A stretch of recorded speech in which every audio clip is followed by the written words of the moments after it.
special A9 TV interview with Professor Michio Kaku, co-founder of string field theory. Part 1.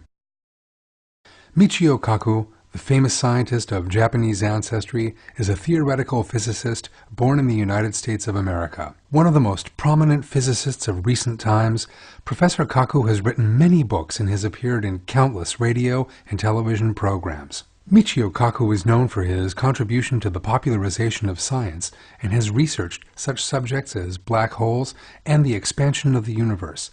He is also one of the founders of string field theory, one of the basic models of physics. We have the illusion that things are solid, when actually things are empty. So why is it that we don't fall to the floor? Why is it that things look solid? Because electrons repel each other.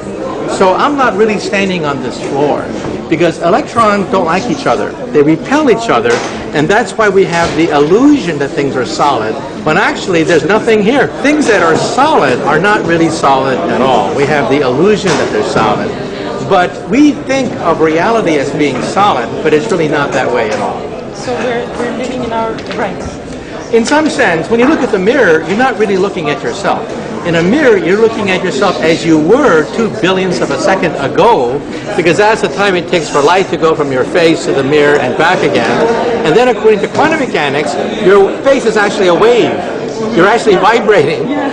That sounds incredible. But we measure this with our instruments in the laboratory. And so when you look at a mirror, you're not really looking at you. You're looking at an average of what you look like. If you see, touch, hear everything in our brain as electric signals, how can we know that matter exists outside? Our brain averages what we see.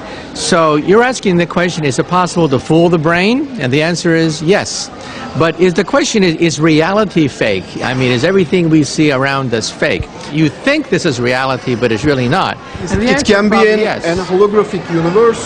And perhaps be unaware of the difference between reality and unreality. Now we're beginning to create artificial touch. This is called haptic technology. We're able to create the artificial sensation of touch when there's nothing there. But let's talk about the real world. At this moment, can we understand that? Are we living in a dream world or a real world? Well, in principle, the world that we see around us may be a dream world. You cannot disprove that theory. The matter, atoms, are completely dark with 99% nothingness. So how we do see a colorful three-dimensional world? We see a world that is an illusion. So it has the illusion that we are solid, the illusion that we can touch things. For example, I'm not really sitting in this chair. How is it possible? I'm not really sitting in this chair. I'm hovering, floating 1 angstrom above the chair, because electrons do not like to be in the same quantum state. They repel each other. Now, why is it that my hands don't go through each other? Why do we have this illusion that I'm solid, right? And the reason is, when I slap my head, my hand does not really touch my head at all. It bounces off my head 1 angstrom away.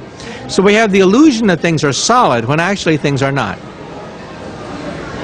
Okay, we said that we interpret electric signals coming from the outside world. Okay, what is the being which interprets electric signals as light, color, sound, smell and taste? Well, we don't really know, and it's specialized, so certain parts of the brain create an image of you in terms of sound, in terms of smell, in terms of sight, but it's not really you. Yes, it consists of electric signals. That's right.